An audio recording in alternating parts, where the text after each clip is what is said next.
Hello students, welcome to my YouTube channel fun with maths with Bhatt sir. Students, आज हम लोग चर्चा करने वाले हैं उस टॉपिक पर जो कि लेटेस्ट है और जिससे कि आपका बोर्ड परीक्षा प्रभावित होने वाली है। जैसे कि आप लोग जानते ही हैं कि सीबीएसई ने जो है 9 से 12th क्लास तक के सभी सब्जेक्ट के सिलेबस में 30% की कटौती कर दी है। अब वो कटौती क्या है और क्या ये कटौती हर साल के लिए है या इस कटौती से हम पे क्या प्रभाव पड़ेगा, आज हम इन पर चर्चा करने वाले हैं।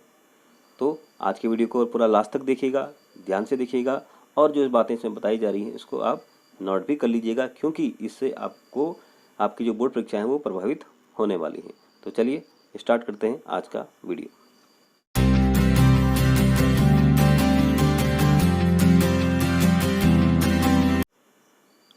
तो स्टूडेंट्स, सीबीएसई ने कोर्स घटाने का जो ऐलान किया है, जिसके तहत क्लास 9 से लेकर 12 तक के सिलेबस में 30% की कटौती की जाएगी। कटौती क्यों की गई है? ये कटौती इसलिए की गई है ताकि आपकी जो है लॉकडाउन के कारण जो पढ़ाई का नुकसान हुआ है उसकी भरपाई की जा सके। और लगभग जो है 50 लाख छात्रों पर इसका असर पड़ेगा। किसका असर पड़ेगा? जो सिलेबस घटाने का जो असर इसमें पड़ेगा। और 22 राज्यों में यह लागू होगा। ये नियम कौन सा नियम? कि जहां पर एनसीईआरटी का सिलेबस चल रहा है उन सभी राज्यों में सिलेबस में 30% की कटौती की जाएगी। और इसमें हमारा उत्तराखंड भी है, उत्तर प्रदेश भी है, मध्य प्रदेश है, हरियाणा है, पंजाब है, ऐसी राजस्थान है। ये वो सारे स्टेट जहाँ पर एनसीईआरटी का सिलेबस चलता है वहाँ पर ये 30% की कटौती होगी ही होगी है। ये केंद्र सरकार का आदेश भी है और ये मानव संसाधन विकास मंत्री जो हमारे हैं डॉक्टर रमेश पोखरियाल निशंक जी, उनका ये आदेश है जिसका पालन करना सभी राज्यों के लिए अनिवार्य भी है। अब इस सिलेबस की कटौती से कुछ प्रश्न हमारे दिमाग में आते हैं। वो प्रश्न क्या क्या हैं जरा देखिएगा। तो पहले जो सीबीएसई ने कहा है 30% की कटौती जो की गई है, ये जो कटौती है वो 9 से 12 तक के लिए की गई है। जो सवाल हमारे जहन में वो सवाल क्या है? क्या सिलेबस में किसी तरह से कमी की गई है या पूरी बुक हटा दी गई है? तो जी नहीं, सिलेबस से पूरी बुक नहीं हटाई गई है, केवल 30% की कटौती की गई है, वो भी 9 से लेकर 12 तक के। क्लास 1 से लेकर 8 तक का जो सिलेबस है उसको रिवाइज किया जाएगा स्कूल के द्वारा। बाकी 9 से लेकर 12 तक का जो सिलेबस है वो एचआरडी मिनिस्ट्री द्वारा रिवाइज किया गया है, जिसके तहत सभी 22 राज्य इसको अप्लाई करेंगे। तो नेक्स्ट क्वेश्चन जो दिमाग में आता है, जो टॉपिक हटा दिया गया है हमारे सिलेबस में, उससे हमारे लर्निंग पे कुछ असर पड़ेगा? भाई असर तो पड़ेगा, अगर आपको टीचर आपको पढ़ाएगा नहीं, लेकिन गवर्नमेंट का ये साफ आदेश है और सख्त आदेश भी है कि टीचर्स उन टॉपिक को भी पढ़ाए जो कि आपके सिलेबस से कटौती की गई है, हटा दिए गए हैं, ताकि आपको उनकी नॉलेज भी मिल सके। नेक्स्ट क्वेश्चन हमारे दिमाग में आता है कि अभी ऑनलाइन पढ़ाई चल रही है तो उसमें क्या बदलाव होगा? भाई तो ऑनलाइन पढ़ाई चल रही है तो उसके इसमें कोई बदलाव नहीं होगा। अगर आपने पढ़ लिया तो कोई नुकसान इसमें है ही नहीं। कटौती केवल 30% कटौती जो की गई है, 1/3 जो सिलेबस कम किया गया है 33%, उसका असर केवल बोर्ड एग्जाम के लिए होगा। अभी तक आपने जो पढ़ा उस पर उसका कोई असर नहीं होगा। आप नेक्स्ट क्वेश्चन हमारे दिमाग में आता है कि हमारे जो ऑनलाइन टेस्ट हो गए हैं क्या उस पर भी असर पड़ेगा? बिल्कुल नहीं पड़ेगा। अगर आपने ऑनलाइन टेस्ट दे दिए हैं, जो नंबर आपने पाए हैं उसमें कोई बदलाव नहीं होगा। जैसे कि पहले भी मैंने कहा, क्लास 1 से लेकर 8 तक का जो सिलेबस है वो स्कूल के द्वारा रिवाइज होगा, ना कि आपके स्टेट के द्वारा, मिनिस्ट्री के द्वारा। ठीक है नहीं? वैसे क्लास 1 से लेकर 8 तक के जो प्राइवेट स्कूल है वहाँ पर तो स्कूल इसको रिवाइज करेगा, बाकी गवर्नमेंट स्कूल के जो सिलेबस को गवर्नमेंट ही स्टेट गवर्नमेंट रिवाइज करेगी। ओके। अब क्लास 10th में मैथ्स के अंदर क्या क्या चीज़ें जो हैं वो रिवाइज हो रही हैं, क्या क्या चीज़ें कटौती की गई है, चलिए अब उस पर हम चलते हैं। तो स्टूडेंट्स, तो ये क्लास 10th का सिलेबस है और ये वो टॉपिक हैं जो कि हमारे सिलेबस से रिमूव कर दिए गए हैं। रिमूव करने का मतलब जो हमें पढ़ाए नहीं जाएंगी, अथवा यह कह लीजिए पढ़ाए तो क्यों नहीं जाएंगे, लेकिन ये वो टॉपिक है जिससे कि हमारे एग्जाम में अब क्वेश्चन इस साल नहीं आएगा। किस साल? 2020-21 के सेशन में नहीं आएगा, बल्कि नेक्स्ट जो सेशन होंगे उनमें क्वेश्चन आएंगे। किताब से टॉपिक हटाने का मतलब ये नहीं है कि किताब में वो प्रिंट नहीं होगा, किताब में वो क्वेश्चन प्रिंट होंगे, लेकिन उन क्वेश्चन को इन टॉपिक से जो हटा दिए गए हैं इनसे आपके बोर्ड एग्जाम में क्वेश्चन नहीं आएंगे। अब वो टॉपिक क्या क्या है जरा देखिएगा। तो फर्स्ट यूनिट हमारे पास है वो है यूनिट नंबर सिस्टम की। उस नंबर सिस्टम का जो फर्स्ट चैप्टर है रियल नंबर, उसमें से क्या हटा दिया गया है? ये देखो, इसमें हटा दिया है यूक्लिड डिवीजन लेमा, यूक्लिड विभाजन विधि को हटा दिया गया है। जिसके तहत हमें HCF ज्ञात करने को कहा जाता था।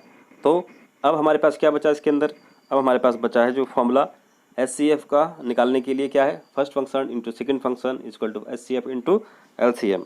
इस विधि से हम क्वेश्चन निकालते थे ना HCF। तो एक तो वो बचा, दूसरा हमारे पास इरेशनल जो इसमें प्रूव करने को आता था, prove that √2 √5 √7 are irrational numbers. Okay, तो ये क्वेश्चन उससे बनेंगे। अब खाली एक चीज़ इन्होंने हटा दी गई है। सेकेंड यूनिट में देखिएगा अलजेब्रा से उसमें क्या हटा दिया गया है, उसमें पॉलिनोमियल का चैप्टर है आपका।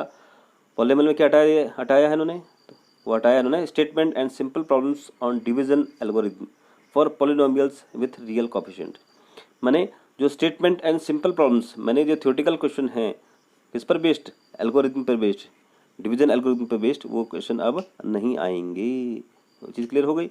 मैंने जो क्वेश्चन है आपके पास डिवीजन वाले क्वेश्चन वो अब नहीं पूछे जाएंगे, इस चीज़ का ध्यान रखिएगा आप।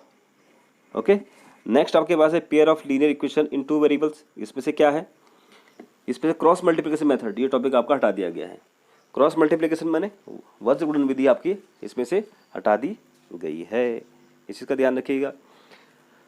तो अब कौन सी विधि आपके पास, अब आपके पास बनेगी इसमें सब्स्टिट्यूशन मेथड बनेगा, ठीक है नहीं, और जो सेकंड मेथड है आपके पास वो आपके पास बनेगा। खाली एक ही इसमें जो मेथड हटा दिया गया है क्वेश्चन को सॉल्व करने के लिए, क्रॉस मल्टीप्लिकेशन मेथड। नेक्स्ट आपके पास चैप्टर क्वाड्रेटिक इक्वेशन, उसमें से क्या हटा दिया गया है, उसमें से जो हटाया गया है वो है situational problems based on equation reducible to quadratic equation.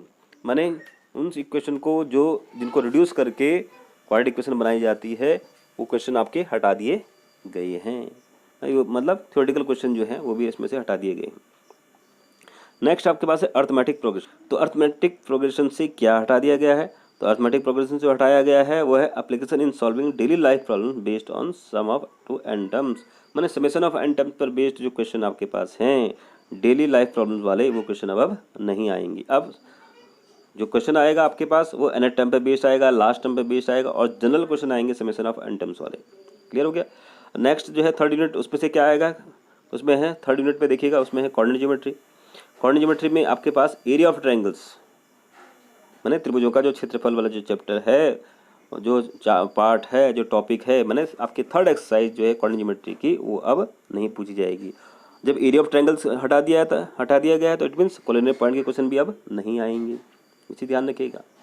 Okay, जो फोर्थ यूनिट आपके पास है ज्योमेट्री की, उसमें क्या देखिए क्या आएगा, इसमें ट्रायंगल्स जो त्रिभुज वाला पार्ट है, ट्रायंगल्स में से कौन सी थ्योरम उन्होंने हटाई है जरा देखिएगा। जो देखो फर्स्ट थ्योरम है इसमें लिखी हुई है, the ratio of the areas of two similar triangles is equal to the ratio of the squares of their corresponding sides. मैंने सेकंड थ्योरम से जो त्रिभुजों के क्षेत्रफल पर आधारित जो थ्योरम्स है वो हटा दी गई है। फर्स्ट थ्योरम जो थियर्स थ्योरम है वो बनी रहेगी। ओके, सेकंड थ्योरम कौन सी हटाई देखिएगा, इसमें लिखा गया in a triangle if the square of on one side is equal to sum of the squares on the other two sides the angle opposite to the first side is right angles. मैंने Pythagoras theorem का converse ये भी हटा दिया गया है। अब जो चार थ्योरम हमारे पास थी, फोर्थ थ्योरम हमारे पास थी, उसमें से केवल दो थ्योरम हमारे पास अब आएगी। कौन सी दो थ्योरम, एक तो थियरम थ्योरम आएगी आपके पास और नेक्स्ट आपके पास आएगी पाइथागोरस थ्योरम, ये आपके पास, और इस पर बेस्ड क्वेश्चन आपके पास आएंगे। तो केवल चार में से दो थ्योरम उन्होंने हटा दिए गए। नेक्स्ट आपके पास है चैप्टर सर्कल का, उसमें से कोई भी चीज़ नहीं हटाई गई, नो डिलीशन लिखा गया है। कंस्ट्रक्शन में देखिए, कंस्ट्रक्शन में क्या है, तो इसमें से क्या हटाया गया है, इसमें से construction of a triangle similar to a given triangle, माने समरूप त्रिभुजों पर आधारित जो त्रिभुजों की रचना करनी होती थी वो हटा दी गई है। तो अब कौन से कंस्ट्रक्शन के क्वेश्चन आएंगे, अब केवल क्वेश्चन जो सर्किल पर बेस्ड हैं वही आएंगे। कंस्ट्रक्शन के जो क्वेश्चन है, अब खाली एक टॉपिक बच गया वो है सर्किल वाला, लगभग 4 या 5 क्वेश्चन इसमें से बनते हैं, तो उसी पर आपके ये क्वेश्चन आएंगे। क्लियर हो गया। नेक्स्ट आपके पास देखिएगा वो है ट्रिग्नोमेट्री का। ट्रिग्नोमेट्री में देखिए क्या हटाया गया है, एक motivate the ratio whichever are defined at 0 degree and 90 degree. तो 0 डिग्री एंड 90 डिग्री पर जो बेस्ड एंगल हैं, 0 डिग्री 30 डिग्री 45 60 90, इन पर बेस्ड जो क्वेश्चन है वो भी इन्होंने इसके अंदर से हटा दिए हैं। और नेक्स्ट है ट्रिग्नोमेट्रिकल आइडेंटिटीज़ में कौन सा, trigonometrical ratio of complementary angles. Complementary angles के क्वेश्चन भी हटा दिए, मैंने 90 माइनस थीटा के क्वेश्चन भी इन्होंने हटा दिए। इसका मतलब आपके पास जो थर्ड एक्सरसाइज है ट्रिग्नोमेट्री की वो पूरी तरह हटा दी गई है। फर्स्ट जिसमें जो थ्योरम है, फर्स्ट एक्सरसाइज जो है ट्रिग्नोमेट्री की उस पर से क्वेश्चन आएगा। सेकंड एक्सरसाइज से भी कुछ क्वेश्चन आएंगे और आपके पास जो है 8.4 जो चैप्टर है आपका एक्सरसाइज है वो वहाँ से क्वेश्चन बनेंगे ही बनेंगे। ये चीज़ क्लियर हो गई, तो ध्यान रखिएगा। और अब हाइट एंड डिस्टेंस से इसमें कोई भी चीज़ डिलीट नहीं की गई है, तो हाइट एंड डिस्टेंस चैप्टर अपनी जगह सुरक्षित है। जो 6 नंबर का क्वेश्चन इससे बनते हैं वो आपके सुरक्षित हैं। नेक्स्ट 6 यूनिट पे हम आते हैं मेंस्ट्रुएशन पर। उसमें से देखिए क्या क्या है। एक area related to a circle, तो उसमें से क्या हटा दिया गया है, इसमें हटाया गया है problems on central angle of 120 degree. तो 120 डिग्री पर जो बेस्ड क्वेश्चन है, लगभग 3 या 4 क्वेश्चन पूरे चैप्टर में है, वो हटा दिए गए हैं। मतलब ये चैप्टर अपनी तरह अपनी जगह बरकरार है। केवल 90% आपकी अपनी जगह पर है, 10% जिस पर 3-4 क्वेश्चन आते हैं वो हटा दिए गए हैं, तो इसमें ज़्यादा फर्क नहीं पड़ेगा। नेक्स्ट आपके पास चैप्टर है वो है सरफेस एरिया एंड वॉल्यूम्स, माने पृष्ठीय क्षेत्रफल और आयतन के। तो पृष्ठीय क्षेत्रफल और आयतन में से क्या हटा दिया गया है, वो हटा दिया गया है फ्रस्टम ऑफ कोन, माने लास्ट एक्सरसाइज ऑफ पृष्ठीय क्षेत्रफल और आयतन ये हटा दी गई है, माने छिन्नक के सवाल हटा दिए गए हैं। अब आपके पास आराम से जो है कंपोजिशन ऑफ 2 सॉलिड्स के क्वेश्चन बचे हुए हैं, कन्वर्जन ऑफ के क्वेश्चन बचे हुए हैं, कन्वर्जन ऑफ सॉलिड्स के क्वेश्चन बचे हुए हैं। तो आराम से, तो ज़्यादा फर्क नहीं पड़ेगा इस पर भी, क्योंकि लास्ट टॉपिक है, इसमें से मुश्किल से एक ही क्वेश्चन पूछा जाता था, तो ज़्यादा फर्क नहीं पड़ेगा। तो ये चैप्टर भी अपनी जगह लगभग 90% बरकरार है। नेक्स्ट यूनिट है, लास्ट यूनिट है आपके पास स्टैटिक्स एंड प्रोबेबिलिटी वाला। तो स्टैटिक्स में देखिए क्या हटाया इन्होंने, एक स्टेप डेविएशन मेथड और फाइंडिंग द मीन, माने मानक विचलन विधि द्वारा, पद विचलन विधि द्वारा जो है मीन ज्ञात करने का जो तरीका है वो उन्होंने हटा दिया गया है। ठीक है नहीं, जनरली यहाँ पर हम उत्तराखंड बोर्ड की बात करें या यूपी बोर्ड की बात करें तो इसमें बहुत कम क्वेश्चन आते थे। जनरली क्वेश्चन जो बनते हैं इसमें वो माध्यक से बनते हैं, बहुलक से बनते हैं क्वेश्चन। तो स्टेप डिवीजन हटा दिया गया है, लेकिन सीबीएसई बोर्ड के लिए ये काफ़ी राहत भरी बात है, क्योंकि इसमें अक्सर कर क्वेश्चन स्टेप डिवीजन से पूछे जाते हैं। नेक्स्ट क्या हटाया इन्होंने, क्यूमुलेटिव फ्रीक्वेंसी ऑफ ग्राफ। तो नेक्स्ट हटाया ना क्यूमुलेटिव फ्रीक्वेंसी ऑफ ग्राफ, मैंने ओगिव के क्वेश्चन इन्होंने हटा दिए गए हैं। जो ओगिव ग्राफ पर आधारित क्वेश्चन थे वो उन्होंने हटा दिए गए हैं, जिसमें लेस देन वाले क्वेश्चन आते थे, ग्रेटर देन वाले क्वेश्चन आते थे, वो सब इन्होंने हटा दिए हैं। और लास्ट जो चैप्टर हमारे पास है बुक का वो है प्रोबेबिलिटी का। तो प्रोबेबिलिटी से कोई भी कटौती नहीं की गई है, तो 3 नंबर आपके यहाँ से बनने हैं इसमें। मतलब जो वैसे टॉपिक हैं जिससे ज़्यादा फर्क नहीं पड़ता है उन सबको उन्होंने हटा दिया है, बाकी सारे के सारे अपनी जगह बरकरार हैं। तो इसलिए ज़्यादा खुश होने की ज़रूरत भी नहीं है और ज़्यादा जो है वो टेंशन लेने वाली बात भी नहीं है। मैं इसलिए कह रहा हूँ क्योंकि हर चैप्टर से इन्होंने कुछ ही चीज़ों को हटाया है, पूरा का पूरा चैप्टर कहीं कोई भी रिमूव नहीं किया गया है इसलिए। लेकिन हाँ, इन सारे जो चीज़ टॉपिक रिमूव किए गए हैं इनको आप नोट कर लीजिएगा, वो इसलिए ताकि आपको क्या पढ़ना है क्या नहीं पढ़ना है बोर्ड एग्जाम के लिए आप इसको जान सकें। तो ये सारी चीज़ें जो मैंने आपको बताई हैं इनको आप नोट कर लीजिएगा और इसके हिसाब से अपने बोर्ड परीक्षा की तैयारी करिएगा। यदि आपको ये वीडियो अच्छा लगा तो वीडियो को लाइक कीजिएगा, और यदि आप चैनल पे नए हैं तो चैनल को सब्सक्राइब भी कीजिएगा और साथ में बेल को हिट करना मत भूलिएगा। तो चलिए अब मिलते हैं हम नेक्स्ट वीडियो में।